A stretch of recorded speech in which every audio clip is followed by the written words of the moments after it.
Welcome to the Vandy Sports Podcast. I'm your host, Chris Lee.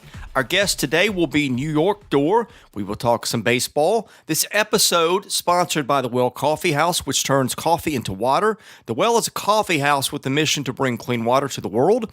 To date, over 30 communities across the globe have access to safe water, health, and hope. You too can make an impact by visiting a Well Coffee House today. 5 locations to serve you in the Nashville area. Those are in Brentwood, Green Hills, downtown, Bellevue, and the Cool Springs Lifeway. You can find more information at wellcoffeehouse.org. The Well Coffee House, where coffee changes lives.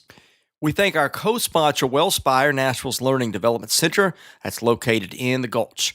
Our news today, presented by Sutherland & Belk, a local injury law firm committed to helping those who've been injured in accidents. If you or someone you know has been in a wreck or other accident, reach out to Sutherland & Belk, see what your rights are. You can find their contact info online at sbinjurylaw.com.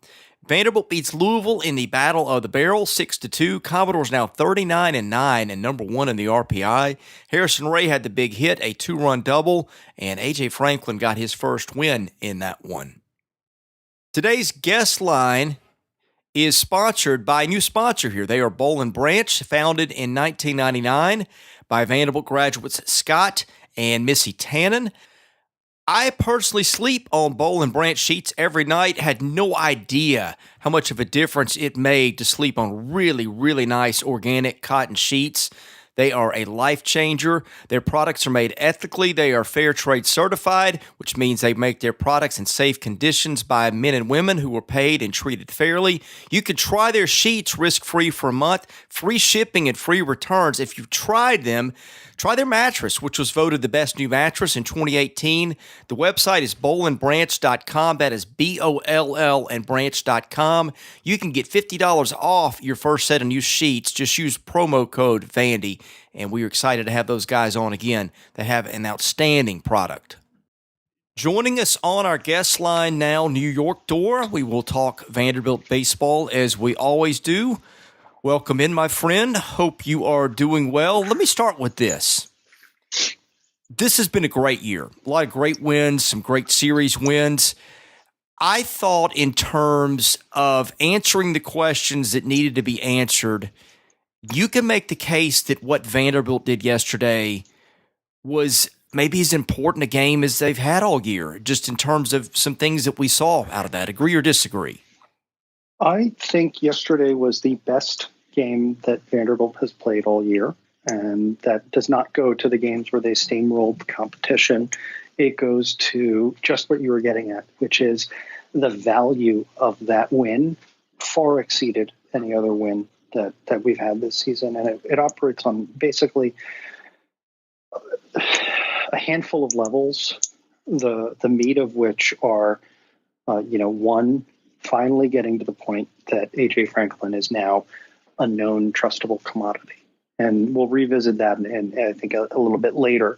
But number 2, a game where we generally played excellent defense. In particular, I want to point out Austin Martin, who I've been hard on defense at times this year, but he had a spectacular game defending at third, particularly with the glove, but also made some good throws. And over the course of the last month or so, he's gotten really good with the glove. The throws were sometimes, the question mark, but yesterday he showed great arm, a great glove, and more importantly, great instincts. So that was a real big positive. And the rest of the defense also played really well. There were some really tough cue shots that went out and people made good catches on. But the thing that I come back to is I don't think I can recall a game all season where we didn't walk anyone. And we didn't yesterday. And that was the difference. Louisville walked 8 batters. Granted, at least a handful of them were in the 9th inning when Louisville was on to its 41st pitcher of the night. So what can you expect? But Vanderbilt made clutch pitches when they needed to. And in doing so, they got a road win against a top 5-6 opponent.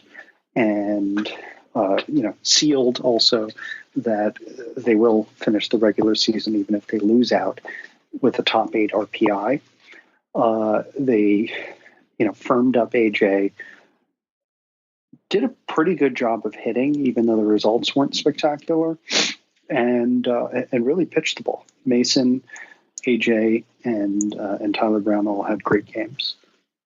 Yeah, good call on the no walks. I didn't realize that. That was one of those games that I thought that they haven't really won a lot like that, where runs are at a premium and you've got to throw strikes at big spots. You're in a hostile environment. So I think just good for a lot of those things. But let's focus in on the pitching.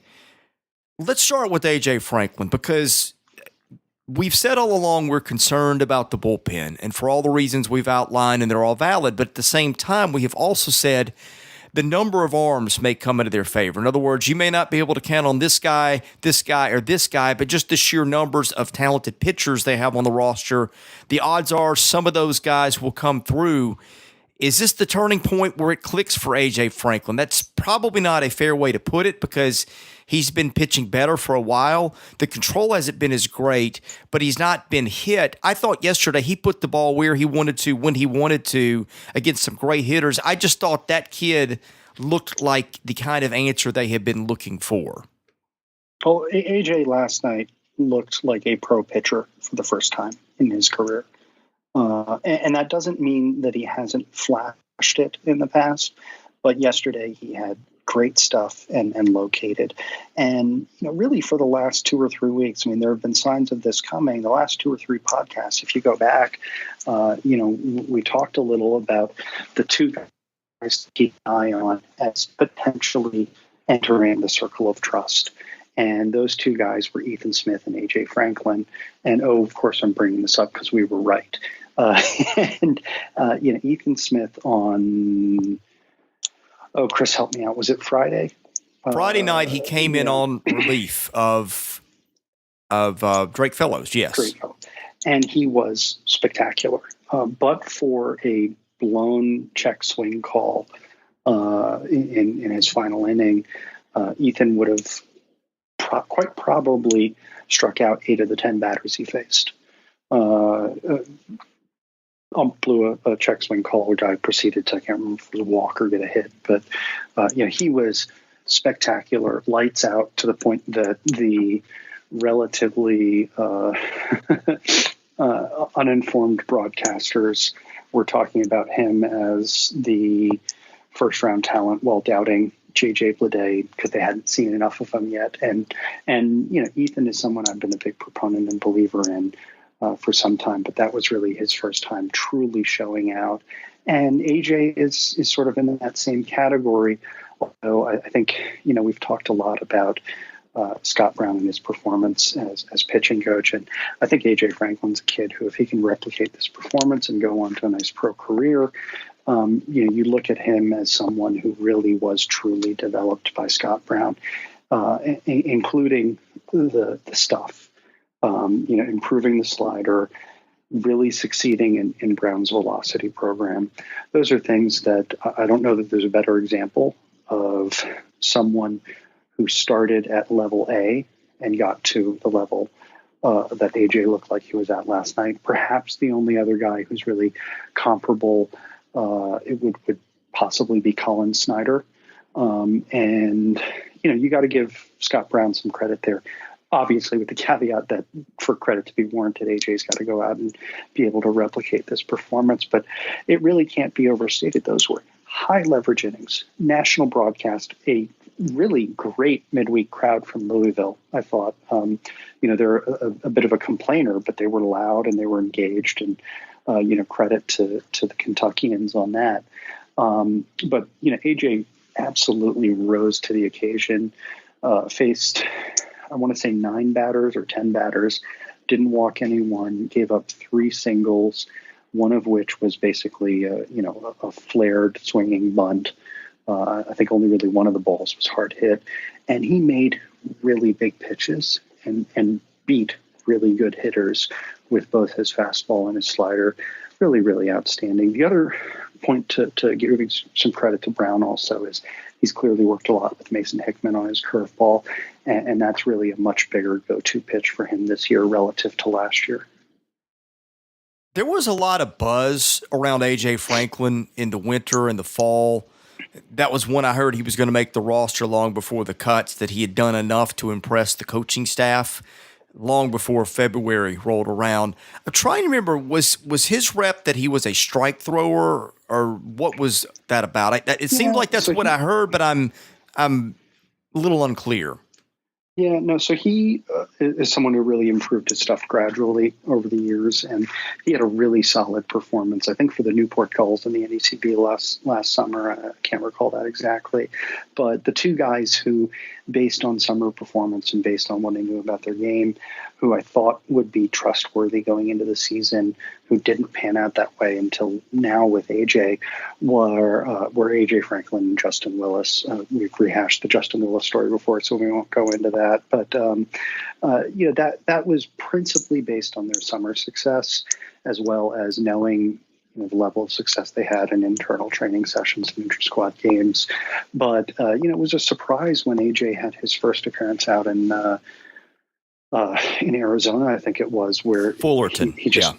Fullerton game, he just couldn't throw a strike, and it wasn't close. It was painful for him, knowing how hard he worked to actually become a candidate to be in the core relievers. I mean, this is a guy who's been in the program for 4 years and worked his butt off without really a significant opportunity to see playing time because he wasn't ready. And then at the point when he was ready, he didn't execute in that first shot. And that really was a major setback for him. And to see him rise to the occasion last night, I mean, it was a real feel-good story. If you go and look on Twitter, the number of former players, the number of current players who, gave shout-outs and talked about how happy they were for him, it's really fun to see. And it sort of exemplifies, what it does mean to be part of a family when you're in a team. Let's talk about Mason Hickman for a minute, because I think you can make the argument now. In fact, I wrote about this today, that he and Kumar Rocker are their top two starting pitchers. And usually those are the guys that you want leading off your rotation. But it's just such a weird deal because you have Drake Fellows, who's been the Friday night guy for a couple of years. Most of his starts have been good, but he's had some real clunkers. Patrick Raby had those two bad ones in a row. Has been inefficient with pitches. I'm trying to think. What do you do with these guys going to the postseason? Do you just stand pat with the four that you have? I mean, I know like in an SEC tournament you can leave Hickman where he is and it maybe benefits you, but what about a regional, or maybe more importantly a super? I think you leave it as is, and the super regional is sort of an interesting thing because the goal is to only have to play 2 games. The regional, you may end up playing 5 games.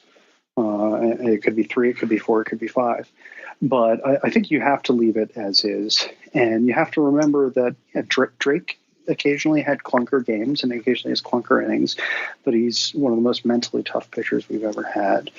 And then Pat, he hasn't gotten out of the 5th inning a whole lot, gotten beyond the 5th inning a whole lot because his pitch count is too high. But again, he's had 2 bad starts and otherwise no one's hit him. No one's hit him at all. And, I think he's given up a grand total of something crazy like maybe like 8 extra base hits on the season. And 5 of those were in those 2 bad starts he had.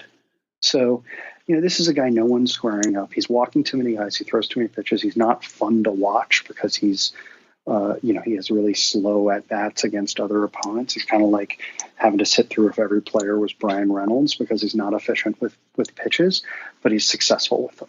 And if you look at his numbers again, it's not just that he's at 30 and is the all-time win leader. You look at his ERA. You look at his batting average against. I get that you'd like to have better results, and everyone has a bad taste from his 2 bad starts.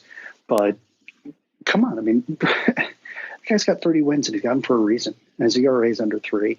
Why mess with something that's good? Kumar continues to look better and better and more comfortable in each of his starts, and you can see why people still say 2 years from now he's the front runner for the number 1 overall pick.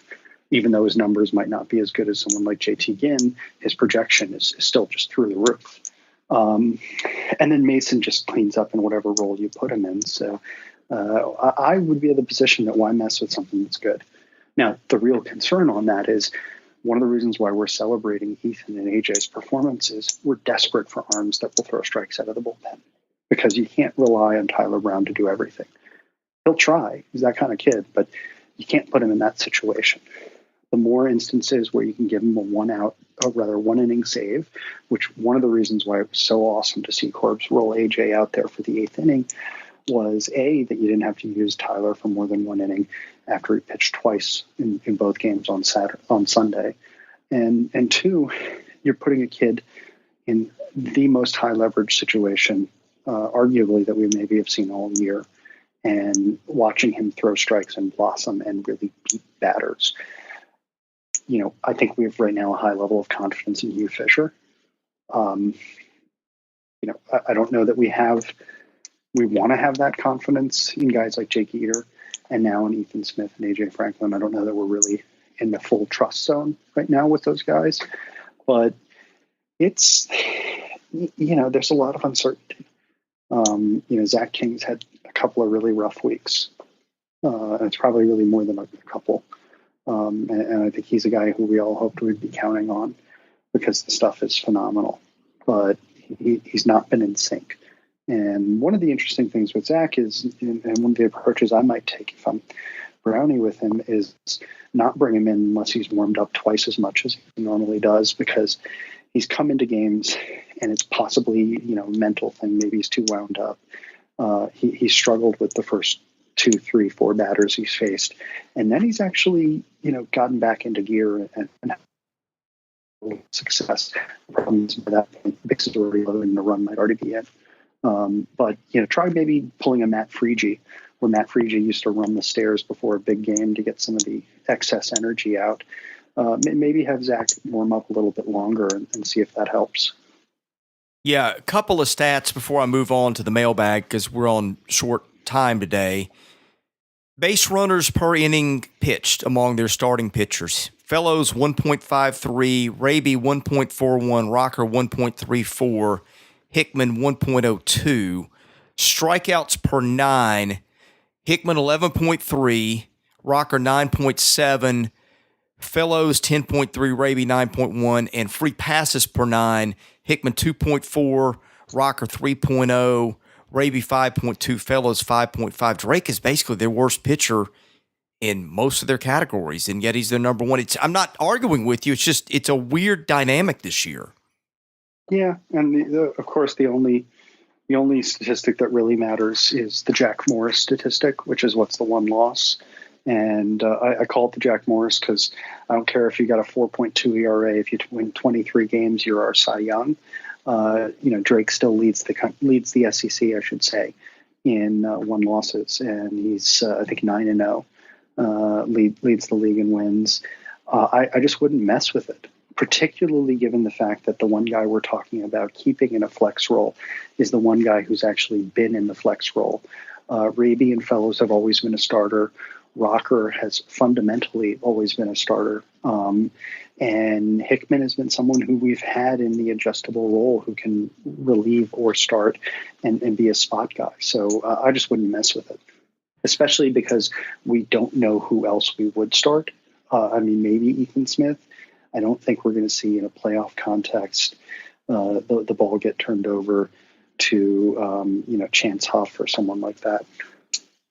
Let's go to our mailbag, which is sponsored by Vanderbilt fan and independent insurance agent Josh Minton of Brentwood. Do you need an insurance agent who wants to know your unique needs and circumstances and will tailor an insurance plan to fit them? Josh is your guy. Call him 615-933-1979. Email him at josh@hqinsurance.com. Follow him on Facebook at facebook.com/JD Minton HQ. He's my agent. Give him a shot. Think you'll be pleased. Again, Josh has done a great job with our insurance. You have nothing to lose. Give him a call for a quote. Tell him you heard about it here and see if he can help you out. Okay, Theodore. I sense a little gloating in this question, but I don't blame him. I asked on a podcast a while ago if you thought Austin Martin was potentially a top 5 overall pick, and the question was essentially brushed aside as a fever dream. I admit top 5 is a long shot, but has he played his way into the first round at this point? I didn't necessarily think I dismissed the idea of him being a first rounder. out of hand. But what I actually will do is I'm going to go back to my phone and pull a text that I wrote to a couple of friends last night at 9:12 Central. I said, I have no idea where Amar goes in the draft next year. Part of me thinks pick 5 to 15, part of me 6 to 30, and back of my mind that people won't actually think he's as crazy good as he is. That he's played a passable to good third base is a very good thing. And literally that's what I was writing last night. I have no idea how he measures out. All I know is I don't think I've ever seen anything like him at this level where he has just such control of everything he's doing at the plate. And if he plays defense and if he's as good a center fielder as Corp says he is, that bolsters his draft stock. Honestly, if he plays like this, he might be a top 5 pick. It's kind of hard to imagine, and part of it depends on what's out there in the market. There's a little bit less pitching in this year's draft, which is one of the reasons why a lot of the premier picks, guys like Adley Rutschman, Bobby Witt Jr., J.J. Bleday, for that matter, are at the top of the draft as there's less elite pitching available this year. I think there's going to be a little bit more next year, so that'll probably factor into where Amarf ends up. But I don't think I've ever seen a person who just everything he swings at, he puts a barrel on. I don't have a comp for him. Do you? I can't think of any player that I've ever seen like him.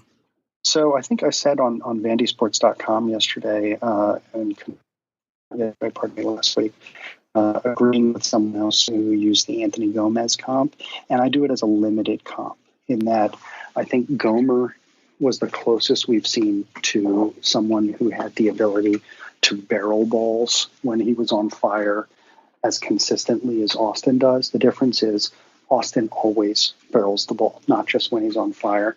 Also, Austin has much better plate judgment and discipline, much better run skill, and just a general overall better arm. I think Gomer probably might have been a little bit of a better infield defender, but I think, basically across the board, Austin has a better body, better power projection, better speed, better arm. So I would take it as just a much better version of Anthony Gomez. Yeah, that's as good as I can do. I don't, and I'm trying to think of major league comps, and I'm there's nobody.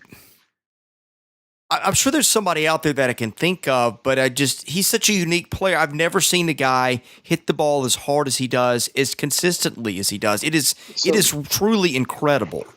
So the weird thing is, and I've put this as my Vanderbilt comp is a person who I don't think plays like Anthony, or rather Austin Martin, which is Anthony Gomez. I think that I just get that comp because, when Anthony was on fire, he could barrel anything.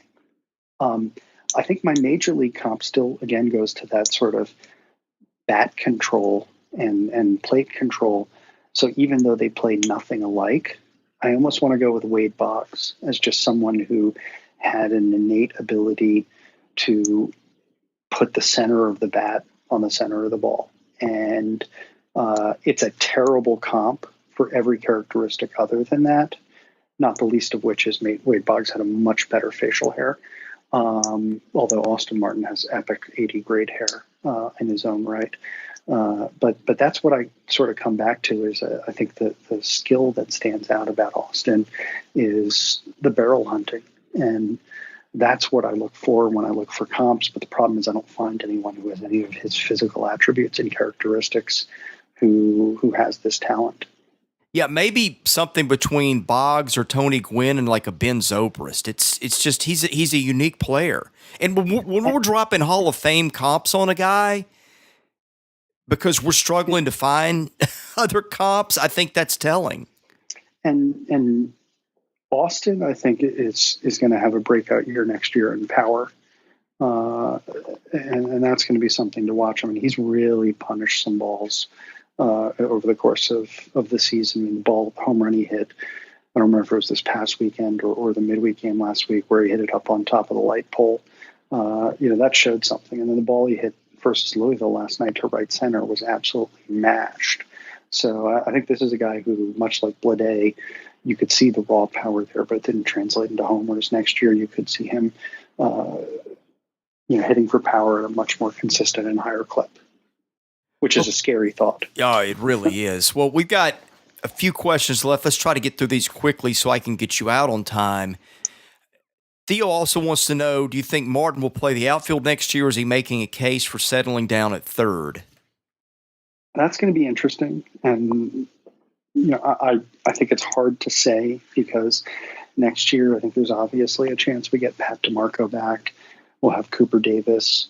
And then we've got some interesting freshmen coming in, as well as some of the interesting freshmen who are on the roster right now. I would find it very hard to believe that Isaiah Thomas is not a starter in this outfield. And then the question becomes, where can you put Austin Martin? I don't think he'll be our shortstop. Could he be a first baseman, a second baseman, or a third baseman? I'd get a little nervous if he was our second baseman, but I could probably see that more than I could see shortstop. So it'll be interesting to see, but he'll be somewhere, and it'll be interesting to see where he plays this summer, presumably for Team USA. Because I'm sorry, point to a better player than Austin Martin right now. I'm almost getting to the point where I think, if I were picking a non-Adley Rushman Golden Spikes winner, I almost want to think that you compare Austin Martin and JJ Bleday, and each week, no matter how many home runs Bleday hits, for the people who are actually watching it, you almost look at Austin Martin and say he's the greater singular talent. It's truly nuts. One more thing before I move on. Isaiah Thomas isn't the type of hitter that Martin is, in the way that Martin is much better with taking walks and maybe pitch selectivity, but he's got some of that barrel it up on most of the time he hits it that Austin has too, I think, from what I've seen. Yeah, he barrels up swings that don't look good, which is weird. Austin doesn't often not look good. But Isaiah has hit some balls a long way without actually having. I think people can look at the numbers and see the slash line is gaudy and simply say, okay, small sample size. This is a really talented kid. He hit 370 in the Futures League, which is a summer league for sort of lower tier college players, and probably about 10% of the players are rising freshmen, meaning high school players. And Isaiah was voted the top professional prospect to come out of the Futures League last year. There were about 7 or 8 other freshmen in this class who were in that league. I don't think Kumar played, but there were a bunch of others, including some who did really well. Max Stills was one who did very well. He tore it up. He had something like 370 and was clearly the best player in the league. This is a really talented kid, and you've seen some of the balls he hits, and he's gonna be in the lineup and scare some people next year. VU65 says, what do you rate the chances of Fellows, Duvall, Clark, or DeMarco being back next year, and how does Gonzalez ever become a starter?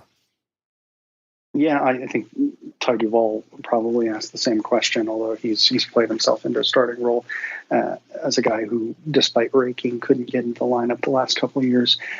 But I would rate the likelihood that Fellows comes back as very minimal. I think that he's a known commodity. He's going to be a valued commodity as probably a day 2 pick. If I had to gauge, I'd probably say he's a 3rd, 4th round pick. Would be my best guess. Is it possible he'd come back? Yes. Is it likely? I don't think so. Certainly not if he performs up to his capability in this last month or 2 of the season. DeMarco is a tougher call. I think that, as I said early on in the season, despite his bad start, I said I thought that he would end up being one of the biggest weapons on the team.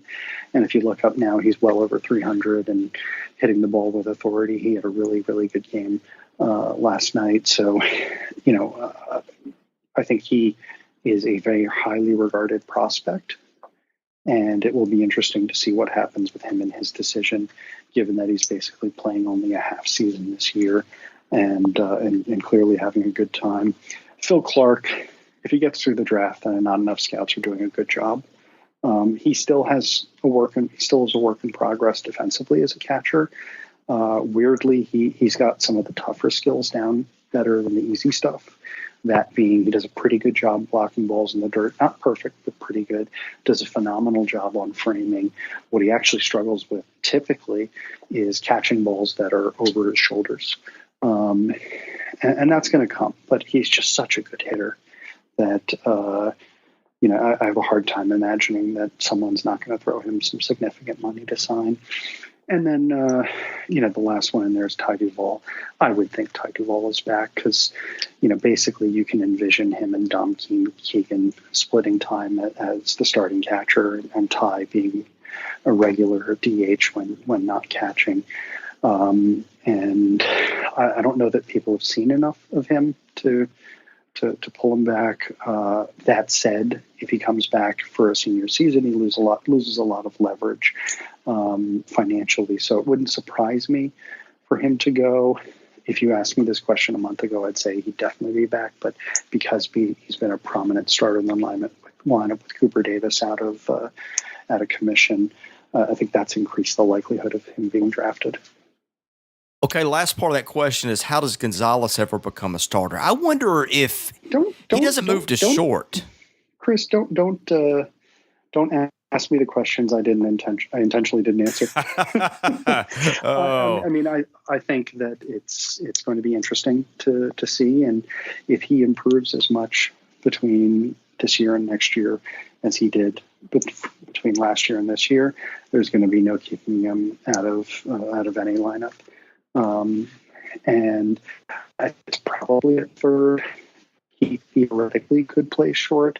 I don't think I would be comfortable with him there. And the only circumstance in which I would foresee that happening is if we completely whiff on Volpe and Carter Young. And I'm forgetting the other New Jersey kid, who all three of those are kids who you would expect to be able to come in and assume a starting middle infield position right away, particularly Volpe, who, is sort of you can't say it because Vanderbilt's too good of a program, but he's sort of a program-changing type caliber recruit. And I think we probably feel pretty good about getting him through, in large part because he doesn't have necessarily all the attributes of an ideal pro prospect, but he's got the game of one. And one of the great ways I define that is, on Team USA's under-18 squad this past summer, this past fall, Volpe hit third and Bobby Witt Jr. hit fifth. I think that says something. Yeah, that says something indeed. Okay, Ann Arbor Door says, how many guys on campus today do you think get drafted? Is it a potential record number? Maybe the easier way to answer that question is, who on this roster now doesn't get drafted? It's a very short list. I think the record actually is held by the 2011 squad, which had 12 players drafted. I don't think we get there, but it'll be interesting. The four seniors, obviously. And I do think Julian has played well enough to get drafted. I know he has some other interests, but I think he will play some pro ball. And he's had a really, we discussed it offline, I think on Sunday, but Julian has slashed over 1,000 on OPS. His slash line is something like 285, 400, 600. Over the last 25 games since DeMarco went down and Julian became the full-time starter at first. His raw power will be attractive enough that someone will do him a senior sign for him. And if he wants to play some baseball for a little bit longer time, he'll have that opportunity. The juniors, it'll be interesting. I don't think we'll get to a record point because the 2011 squad just had so many draft eligible, particularly in the junior class. But there'll be a lot of people drafted. Well, and he didn't specify a year, so I took it as, maybe he meant to by the way that question was phrased, I took it as how many people off the current roster will get drafted. I mean, there's only a handful I can think of that won't. Yeah, I think if you're playing for Vanderbilt, the expectation is that you'll be drafted, and the exception is that you won't. So I would That's how I would answer that. Is if we have a roster of 38, including the red shirts, is that 38, 39? 39. That includes guys like Max Stills, Justin Willis, Luke Murphy, and I'm missing one other red shirt, but I would expect Cam McMillan. I would expect that you're looking at probably at least 30 kids who get drafted. Okay, last question. It's a two-parter. Was there anything about the way Louisville scored yesterday that gives a glimpse into how we might struggle against elite competition? I don't know exactly what that means. And then he says, what could go wrong for Vanderbilt not to make Omaha? I guess the short answer to that is baseball stuff like we saw in 2007 against Michigan, but I'll let you handle all that. Yeah, that, or you get steamrolled in the supers. And the way I return to that is we played overall really well against Louisville in 2013 with arguably the best team of the Corbin era. And I remember that in 2013, right before the regionals, I wrote a blog post comparing 2007, 2011, 2013. And although 2013 was incomplete at the time, I put the argument that I thought that was the best team of the Corbin era, with 2011 as a close second, 2007 as a sort of a distant third. I think all three of those squads were better than the 2014 national championship team. I think that the 2015 team was top heavy and excellent, probably somewhere around, looking a little more like the 2007 squad and performing a little closer to the 2011 squad. I think this team mirrors the 2013 squad, but without sort of the elite pitching that you can expect from the Corbin era, which is guys who overpower you and throw strikes.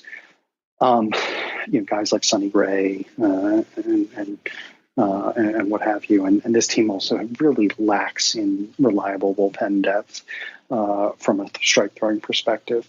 But getting back to the question at hand, what can prevent you from getting to Omaha? 2013, we had a great team. We didn't play poorly. Louisville just rolled out two starters who had absolutely phenomenal games, didn't walk anyone, didn't make mistake pitches. And we lost, I think, a couple of one or two run games. And that was the end of the season. And I recall, sitting there and seeing, Connor Harrell and Mike Yastrzemski and Jack Lupo hugging each other and realizing that's the last time they were going to play at Vanderbilt, and that it wasn't supposed to end that way. And that's the way baseball happens, or the Michigan thing, where running into Sean Kelly as the 4 seed sort of throws your weekend into whack, or out of whack, I should say. Or, if you're looking for a fault in this team, is if a starter can't go deep and then the bullpen can't throw strikes, because that's clearly something that's happened in the past, and it's something that there will not be an easy remedy for in a regional format, or potentially even a super regional format. New York Door, thanks for joining us today. Tell people where they can follow you on Twitter. You can follow me at VU Hawk Talk, or my buddy Chris Mahaffey. I think he's C. Mahaffey, both on Twitter. Okay, he's New York Door. I'm Chris Lee. Thanks for listening to the podcast. Should have more to come later in the week. We'll see you then.